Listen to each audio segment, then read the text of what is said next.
So now we're fitting the anti-dive unit to the fork leg. The two O-rings there seal up against that flat surface. It's nice and smooth. It looks a bit daggy, but it is nice and smooth.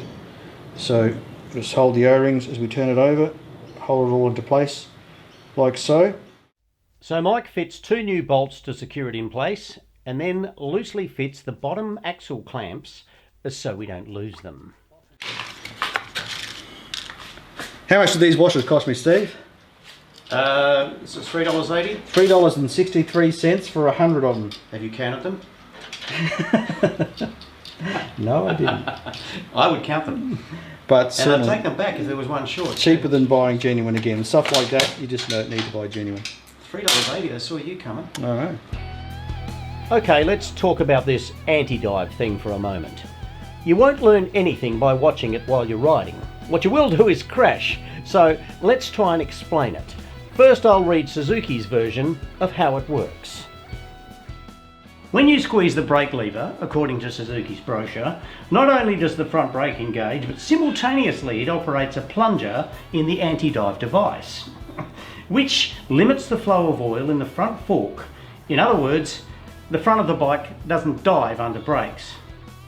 And now we'll hear Mike's version of how it doesn't work. So this is a katana that's had the anti-dive removed. It's been blanked off with these plates here.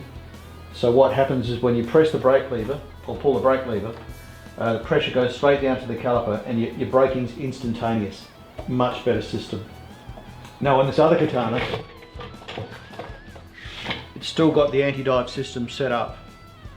So when you pull on the brake lever, not only does the force of the brake fluid go down to the caliper, it also leaves the caliper and goes to the top of the anti-dive unit. At the same time, when the fork compresses, the fork oil pushes up to the bottom of the anti-dive unit, and in theory that's supposed to stop the forks from diving.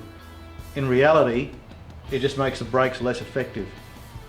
And Suzuki claimed that if you encounter bumps while you're braking, the anti-dive function is suspended in order to restore soft suspension.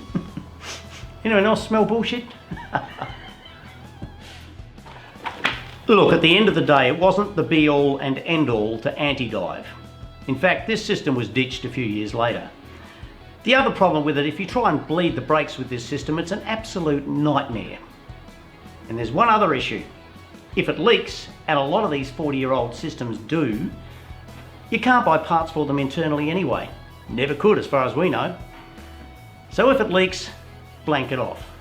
If you're not happy with the brakes, blank it off. If you can't bleed the brakes, blank it off.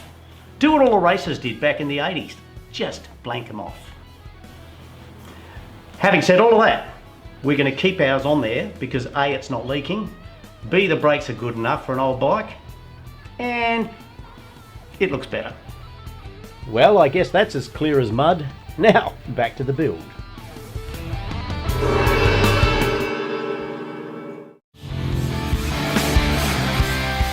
Two Blokes and a Motorbike is brought to you by bikereview.com.au.